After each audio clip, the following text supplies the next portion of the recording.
the analysis. Okay. And then when you send it in, if you send it in, can you assess the condition of the I will. stylus? One of the first things they'll do is look at whether there's visible stylus wear. Okay. And I was shocked to see a newly released cartridge with stylus wear. I told you about that. Did you hear me say that? Yeah. A cartridge that hasn't been on the market more than 8 months. Sold as new to my client from a dealer who bought it from another dealer. Oh. There was already stylus wear on it, and the stylus wear was mostly on the left channel, which means whoever was using it wasn't using anti-skate tape. Oh, interesting. Wow. Yeah. Crazy. Crazy. So, yeah.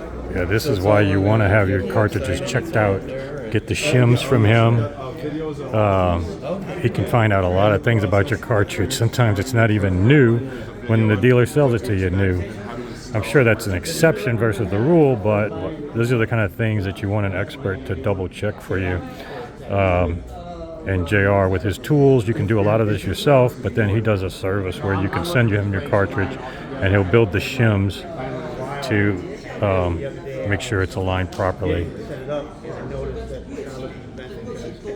If you haven't seen, I didn't cover his seminars this time, but I did in my Florida audio show coverage. If you're into this more detail, that's what you're going to want to go back in my video archive and look for Wally Tools from the Florida audio show.